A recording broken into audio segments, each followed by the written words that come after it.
નમસ્કાર, સમાચાર સાથે હું હિના। હવામાનને લઈને અમે આપને અપડેટ આપી દઈએ। ડીપ ડિપ્રેશન છત્તીસગઢ આસપાસ પહોંચ્યું। 48 કલાક બાદ પણ હજુ મજબૂત સિસ્ટમ છે। ગુજરાત તરફની દિશામાં ગતિ કરી રહ્યું છે। મહારાષ્ટ્ર ઓડિશામાં ભારે વરસાદ નોંધાયો। દર કલાકે 7 કિલોમીટર આગળ વધી રહી છે સિસ્ટમ। ગુજરાતમાં ધીમે ધીમે વધી શકે છે। વરસાદની તીવ્રતા કાલથી ગુજરાતમાં ફરી વેગ પકડી શકે છે। આપને જણાવી દઈએ, શુક્રવારે કેટલાક ઠેકાણે સાંબેલાધાર વરસાદ સંભવ છે। તો કાલથી ગુજરાતમાં ફરી એક વખત વરસાદનો નવો રાઉન્ડ શરૂ થઈ શકે છે। શુક્રવારે કેટલીક જગ્યાઓ પર સાંબેલાધાર વરસાદ સંભવ છે। અમારા સંવાદદાતા લખમણ વધુ વિગતે વાત કરવા જોડાયા છે। લખમણ, પૂરી અપડેટ। जी बिल्कुल, અત્યારે જે સિસ્ટમ જે ડીપ ડિપ્રેશન જે બંગાળની ખાડીમાં બન્યું હતું તે 48 કલાકથી હજુ પણ મજબૂત સિસ્ટમ છે અને તે લગભગ ઓડિશા અને છત્તીસગઢની જે સરહદી વિસ્તાર છે ત્યાં આ સિસ્ટમ પહોંચી ચૂકી છે અને દર કલાકે તે 7 કિલોમીટરનું અંતર કાપી રહી છે। તે ગુજરાતથી હજુ પણ 900 થી 1000 કિલોમીટર ભલે દૂર હોય, પરંતુ તેની અસર ધીમે ધીમે ગુજરાત ઉપર હવે શરૂ થઈ જશે। અને જે રીતે ગઈકાલે આપણે જોયું હતું કે મહારાષ્ટ્રના કેટલાક વિસ્તારો જે વિદર્ભમાં આવેલા છે, નાગપુર આસપાસના વિસ્તારો, આ ઉપરાંત ઓડિશાના કેટલાક વિસ્તારો કે જ્યાં 7 ઇંચથી વધુ વરસાદ માત્ર 5-6 કલાકમાં નોંધાઈ ચૂક્યો છે। એટલે આ સિસ્ટમની તીવ્રતા, સિસ્ટમની મજબૂતાઈને એ રીતે ગંભીરતાથી સમજી શકાય છે કે કઈ રીતે આ સિસ્ટમ મજબૂત છે અને તે હાલ છત્તીસગઢ અને ઓડિશાના જે સરહદી વિસ્તાર છે ત્યાં આવી પહોંચી છે અને હવે ધીમે ધીમે ગુજરાતમાં પણ તેની અસર વર્તાવાનું શરૂ થશે અને વરસાદની તીવ્રતામાં ધીમે ધીમે વધારો થશે। અને શરૂઆત જે છે એ મધ્ય ગુજરાતના જે પૂર્વ વિસ્તારો છે, જે મધ્યપ્રદેશ સરહદી આસપાસ આવેલા છે, ત્યાં દાહોદ છે, છોટાઉદેપુર છે, મહીસાગર છે, પંચમહાલ, આ તમામ જિલ્લાઓમાં ધીમે ધીમે તેની અસર જોવા મળી શકે છે। અને સવારથી જ આપણે જોયું છે કે આ વિસ્તારોમાં વત્તા ઓછા પ્રમાણમાં વરસાદની શરૂઆત પણ થઈ ચૂકી છે અને ધીમે ધીમે આવતીકાલથી ગુરુવારથી આ વરસાદની તીવ્રતામાં વધારો થશે અને શુક્રવાર કે જ્યારે આ સિસ્ટમ ગુજરાતની એકદમ નજીક આવી ગઈ હશે ત્યારે શુક્રવારે રાજ્યના કેટલાક જે વિસ્તારો છે, કેટલાક જિલ્લાઓ છે, ત્યાં ખૂબ જ વરસાદ પડવાની સંભાવના જોવામાં આવી રહી છે। બિલકુલ, તમામ અગત્યની જાણકારી બદલ આભાર। તો આપને જણાવી દઈએ, ડીપ ડિપ્રેશન છત્તીસગઢ આસપાસ પહોંચ્યું છે। કાલથી ગુજરાતમાં વેગ પકડશે, એટલે શુક્રવારે કેટલાક ઠેકાણે સાંબેલાધાર વરસાદ પડી શકે છે। ગુજરાત ઉપર હજુ પણ આકાશી ઘાત છે। તો આપને એ સેટેલાઇટ મેપ પણ બતાવી રહ્યા છે। આ જે સિસ્ટમ છે એ ખૂબ મજબૂત છે, છત્તીસગઢમાં આવી પહોંચી છે। આપને જણાવી દઈએ, ગઈકાલે મહારાષ્ટ્રના કેટલાક વિસ્તારોમાં ભારે વરસાદ પડ્યો હતો। છત્તીસગઢમાં પણ વાતાવરણ બદલાયું છે। 48 કલાક બાદ પણ આ જે સિસ્ટમ છે એ હજુ પણ મજબૂત છે અને ગુજરાત તરફ દિશામાં તે હવે આગળ ગતિ કરી રહી છે। એટલે કે જે રીતે અપડેટ મળી રહી છે, 30 તારીખથી લઈને 3 ઓગસ્ટ સુધી ગુજરાતના અનેક જગ્યાઓ પર ભારેથી અતિ ભારે વરસાદ પડી શકે છે।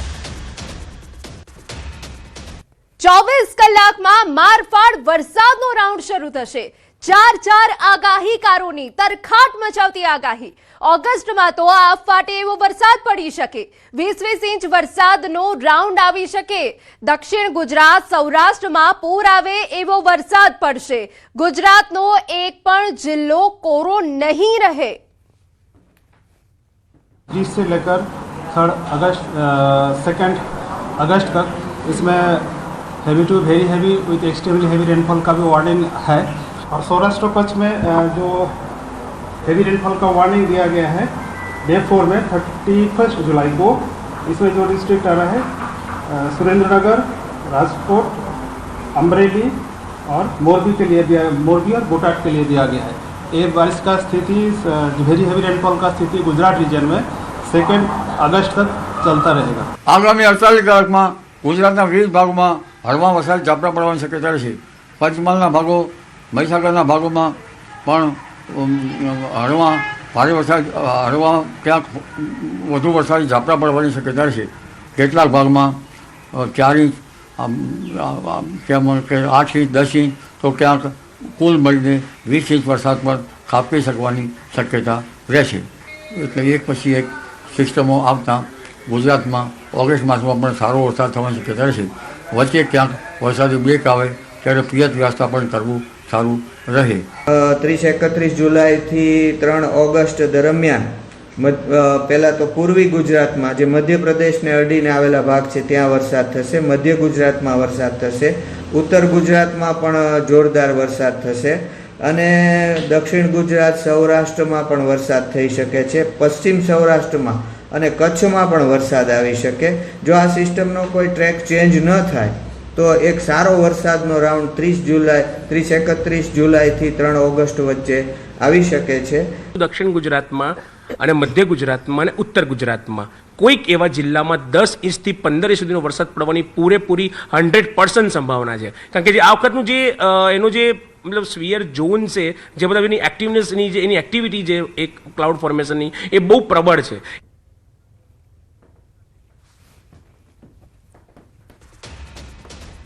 સમાચારમાં વાત હવે સુરતથી કરીએ તો દક્ષિણ ગુજરાતી જીવાદોરી સમાન ઉકાઈ ડેમની સપાટીમાં વધારો. ઉકાઈ ડેમની હાલની સપાટી 316.29 ફૂટ છે. ઉકાઈ ડેમનું રોડ લેવલ 333 ફૂટ છે. ઉકાઈ ડેમની ભયજનક સપાટી 345 ફૂટ.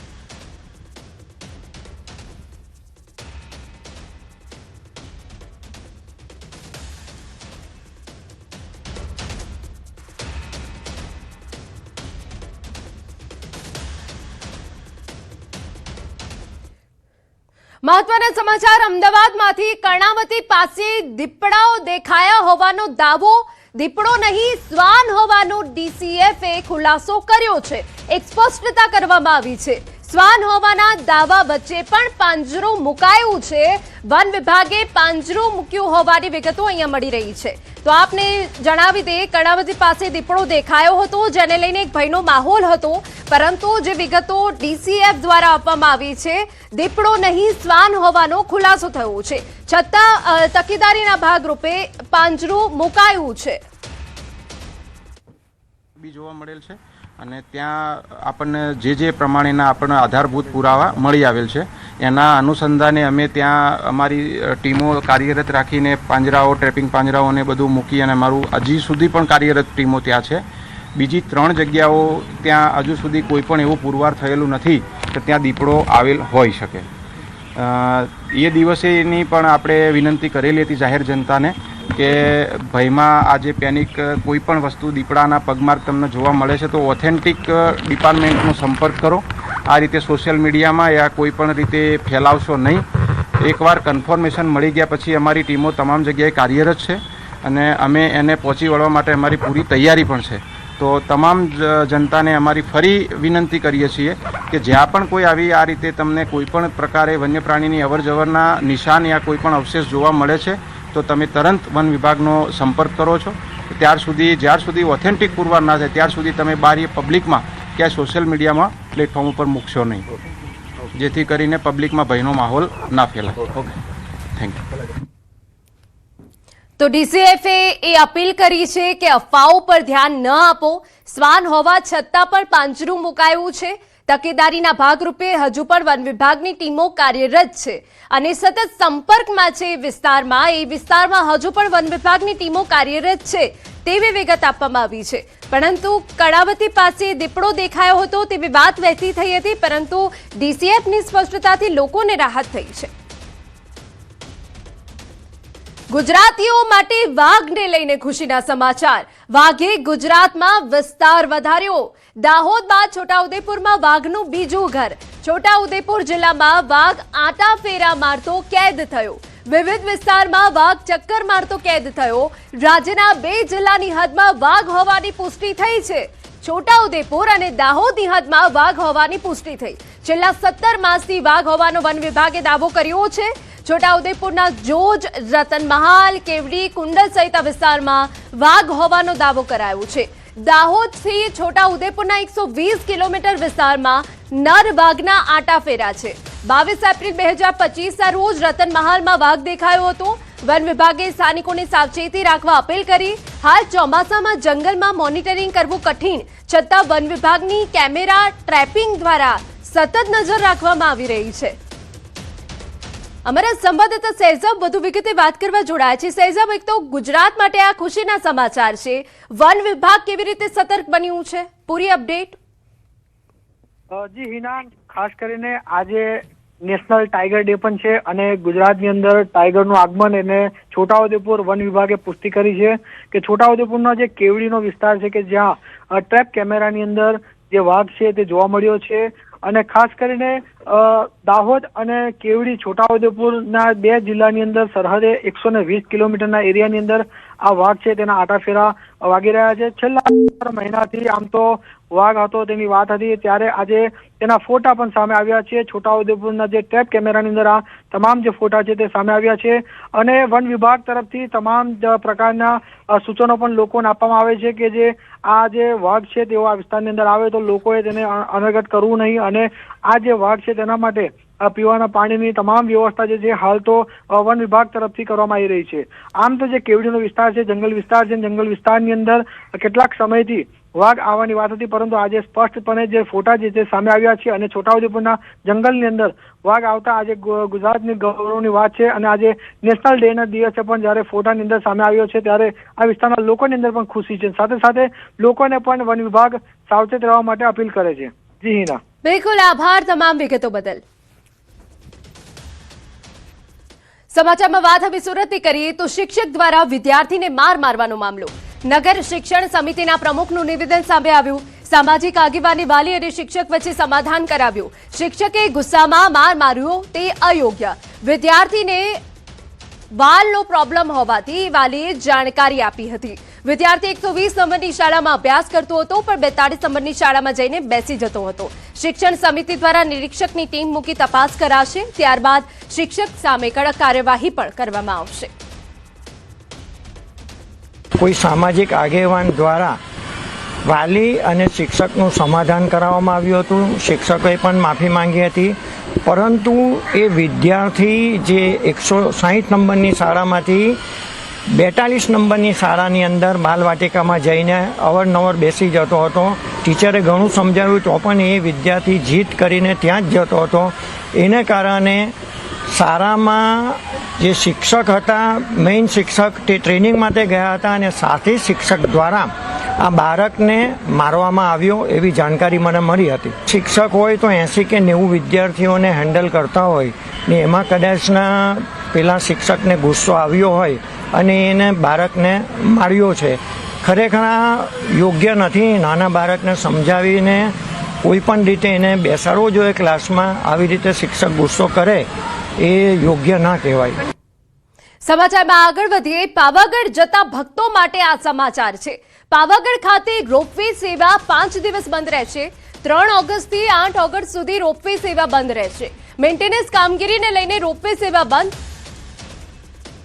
સેવા બંધ રાખવા અંગે ઉષા બ્રેકરોએ જાહેરાત કરી. 8 ઓગસ્ટથી રાબેતા મુજબ રોપવે સેવા કાર્યરત થશે.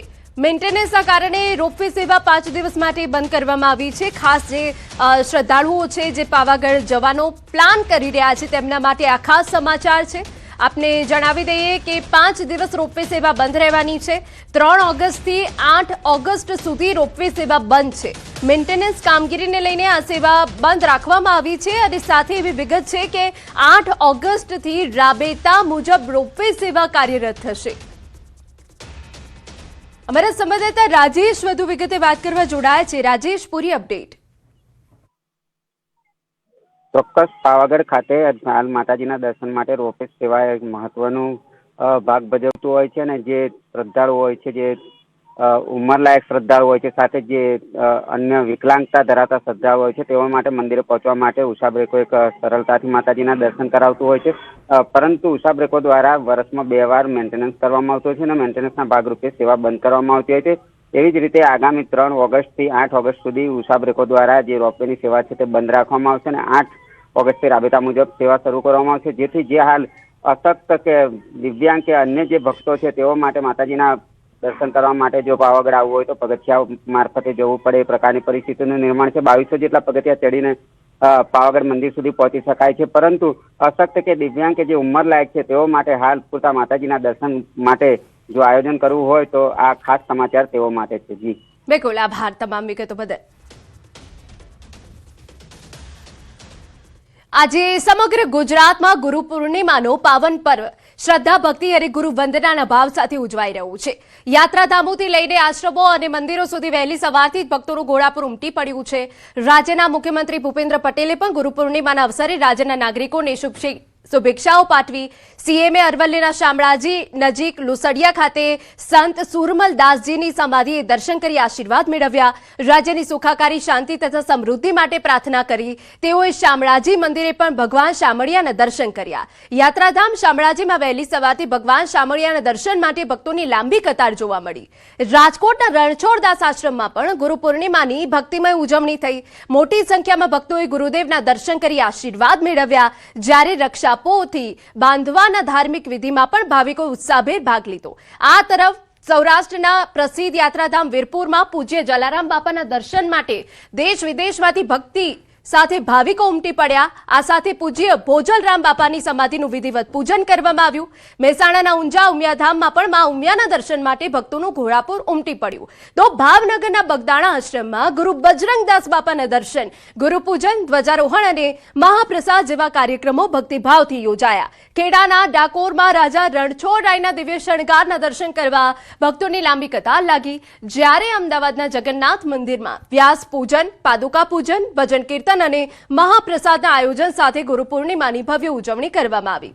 ગુરુ પ્રત્યેની અડગ શ્રદ્ધા, ભક્તિ અને ભારતીય સંસ્કૃતિના મૂલ્યોને ઉજાગર કરતો ગુરુ પૂર્ણિમાનો આ પાવન પર્વ આજે સમગ્ર ગુજરાતમાં શ્રદ્ધા અને ઉમંગ સાથે ઉજવાયો. જ્યાં લાખો ભક્તોએ પોતાના આરાધ્ય અને ગુરુના આશીર્વાદ મેળવી જીવનને ધન્ય બનાવ્યું. મુખ્યમંત્રી ભૂપેન્દ્ર પટેલે ગુરુ પૂર્ણિમાના પાવન અવસરે રાજ્યના નાગરિકોની શુભકામના પાઠવી. તેમણે અરવલ્લીના શામળાજી નજીક લુસડિયા ખાતે સંત સુરમલ દાસજીની સમાધિએ દર્શન કરી આશીર્વાદ મેળવ્યા અને ગુરુ પૂર્ણિમાની ઉજવણી કરી. આ પ્રસંગે તેમણે રાજ્યની સુખાકારી, શાંતિ અને સમૃદ્ધિ માટે પ્રાર્થના કરી. ગુરુ પૂર્ણિમાએ દરેક જણ પોતપોતાના ગુરુ અથવા તો ગુરુ જેને કોઈ પણ સમાજના ગુરુ હોય એ આપણા ગુરુ સમજીને એમને પ્રણામ માટે જતા આવીએ છીએ. આજે અમે પણ અહીંયા ગુરુ પૂર્ણિમા નિમિત્તે દર્શન કરવા આવ્યા છીએ.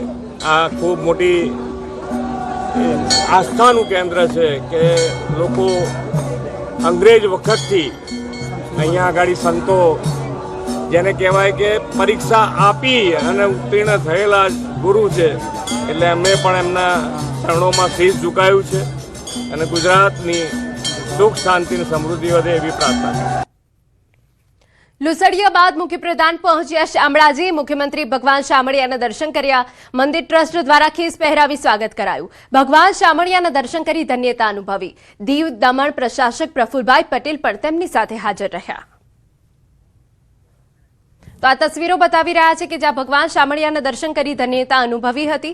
લુસડિયા બાદ મુખ્યપ્રધાન શામળાજી પહોંચ્યા હતા, જ્યાં મંદિર ટ્રસ્ટ દ્વારા ખેસ પહેરાવીને તેમનું સ્વાગત કરવામાં આવ્યું હતું અને મુખ્યપ્રધાને ભગવાન શામળિયાના દર્શન કર્યા.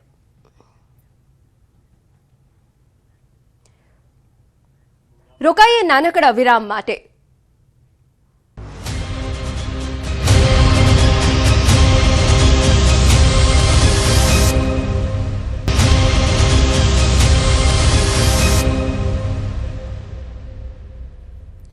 સમાચાર રાજકોટમાંથી. જંગલેશ્વર ડિમોલેશન ખર્ચ વિવાદને લઈને મોટા સમાચાર. લેખિતમાં આપે જવાબ અને હકીકતમાં ફેરફાર.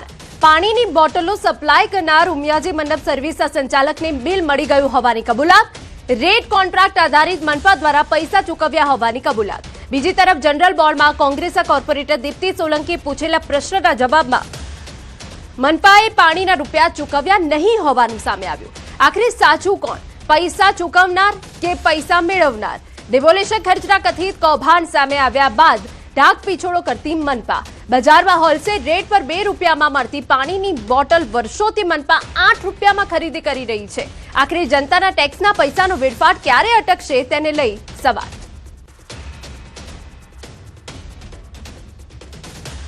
આપણે જે પાણીનો જથ્થો આપ્યો છે એ જે બિલમાં મૂકવામાં આવ્યો છે એ જ પ્રમાણે આપ્યો છે? હા, એ જ પ્રમાણે આપેલું છે.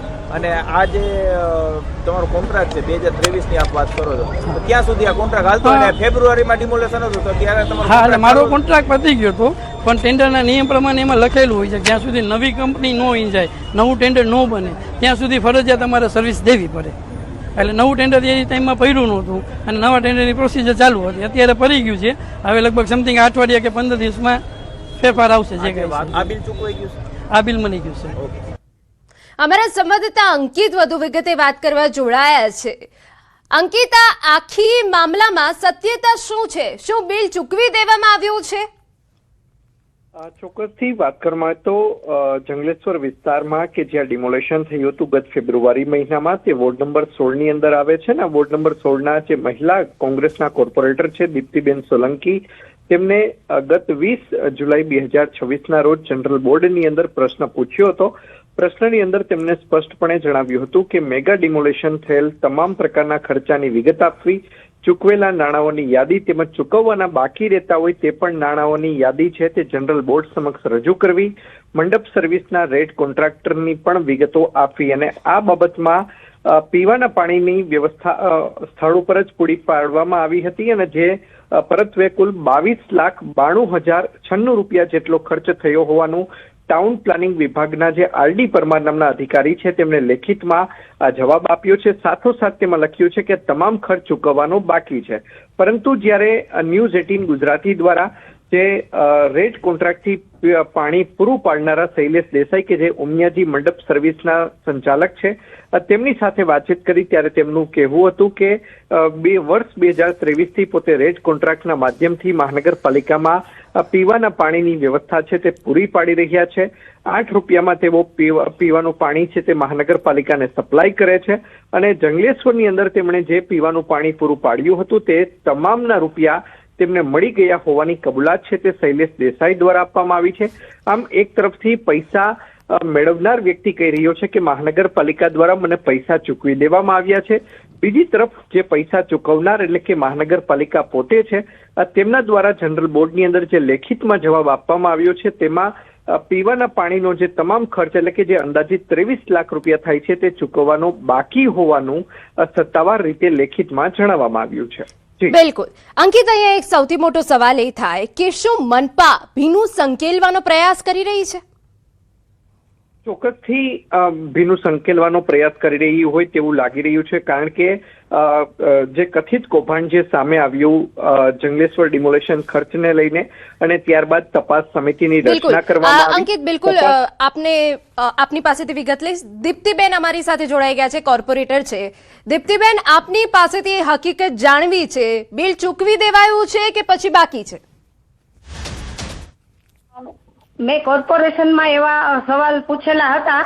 મારો પ્રશ્ન હતો કે કોર્પોરેશનના ડિમોલિશન વખતે જંગલેશ્વરમાં જે કાંઈ ખર્ચ થયો એના તમામ ખર્ચનો હિસાબ, કેટલા બિલ ચૂકવા, કેટલા બાકી છે એનો મને આપો. એટલે એ લોકોએ મને આંકડાકીય રીતે જવાબો આપેલા છે, પણ એમાં મને સંતોષ નથી. અને જે ટેબલ રેન્ટનું મેં પૂછેલું તો એમાં હવે એવું જાણવા મળ્યું છે કે ટેબલ રેન્ટનો ભાવ એટલો બધો તોતિંગ મૂકેલો હતો. પાણીના બિલ લગભગ 24 લાખની આરપાર જેવું બિલ છે, આસપાસ જેવું. એવું તોતિંગ બિલ કોર્પોરેશન એવું કે છે કે નથી ચૂકવાણું, પણ જે વોટર સપ્લાયર હતા એ લોકો એવું કે છે હવે કે અમને બિલ ચૂકવાઈ ગયું છે. આવું મેં સાંભળ્યું છે. જી દીપ્તિબેન, અહીંયા સવાલ જ એ છે કે ઉમિયા મંડપ સર્વિસના જે સંચાલક છે શૈલેષભાઈ એવું કહે છે કે મનપાએ બિલ ચૂકવી દીધું છે, તો આમાં સાચું કોણ પછી? પણ હવે અનેક સવાલો એમાં ઊભા થાય છે અને મને પણ એવી 100% શંકા છે કે જંગલેશ્વર ડિમોલિશન અધિકારીઓ અને પદાધિકારીઓ માટે એક સેલિબ્રેશન બની ચૂક્યું હોય એવું લાગી રહ્યું છે અને બહુ મોટા પાયે કૌભાંડ થયેલું હોય, બહુ મોટા પાયે ભ્રષ્ટાચાર થયેલો તે પણ સ્પષ્ટ દેખાઈ રહ્યું છે. કારણ કે જે લોકો કમિશનરશ્રીએ જે રીતે જવાબ આપ્યો જનરલ બોર્ડમાં એ રીતે એને જોતા અને મંડપ સર્વિસનું બિલ જોતા, એ સિવાય જમણવારનું બિલ જેમાં અમને કમિશનરે એવું કીધું મને જનરલ બોર્ડમાં કે ભાઈ આવડું મોટું કામ હોય તો એમાં લોકોને જમાડવા તો પડે. ત્યાં મહિલાઓ હતી, ઘણા બધા નોકરિયાતો અને સ્ટાફ ત્યાં હતો એને જમાડવા પડે. 100%ની વાત છે, જમાડવા પડે, પણ એને શું કાજુ કતરી જમાડવાની હતી, કઈ સેલિબ્રેશન કરવા માટે આવ્યા હતા? એટલે આમાં બહુ મોટા પ્રમાણમાં ભ્રષ્ટાચાર થયેલો હોય એ બહુ સ્પષ્ટપણે દેખાઈ રહ્યું છે. બિલકુલ દીપ્તિબેન, આપે કહ્યું કે અધિકારીઓએ ઉજવણી કરી, પરંતુ પૈસા તો જનતાના જ ને. હા, ચોક્કસ. એટલે મારો પણ એ જ સવાલ છે કે તો આ જવાબદાર અધિકારીઓ બિલ ચૂકવે, શા માટે રાજકોટની નિર્દોષ જનતા બિલ ચૂકવે? બસ અમારો પ્રશ્ન પણ આ જ છે. બિલકુલ દીપ્તિબેન, આપે હમણાં જણાવ્યું કે આપે પણ બિલની વિગતો માંગી છે, કોણે કેટલા ચૂકવ્યા, આખી ડિટેલ માંગી છે. આપને શું લાગે છે, કોણ જવાબદાર છે આની પાછળ? મને ચોક્કસ શંકા છે આની પાછળ જે તે વખતના જવાબદાર અધિકારીઓ હોય એ ચોક્કસ એમાં જવાબદાર કહેવાય. કારણ કે જો આવડું મોટું તોતિંગ બિલ આવતું હોય તો એમાં ચોક્કસ એ લોકો મિલીભગત હોય, અથવા તો એવું પણ હોય એ લોકો જો એવું કહેતા હોય કે કદાચ અમને ખબર નથી, એમની જાણ બહાર જો આ બિલ ચૂકવાના હોય અથવા તો મુકાણા હોય તો તે જવાબદાર અધિકારી નથી, અથવા તો એની મિલીભગતથી જ આ બધું થયું હોય એવું ચોક્કસ લાગી રહ્યું છે. બિલકુલ, આભાર તમામ વિગતો બદલ, અમારી સાથે વાતચીત કરવા બદલ. તો મોટા પાયે કૌભાંડની ગંધ અહીંયા જરૂર આવી રહી છે, બહુ મોટા પાયે કૌભાંડ થયાનો આરોપ છે.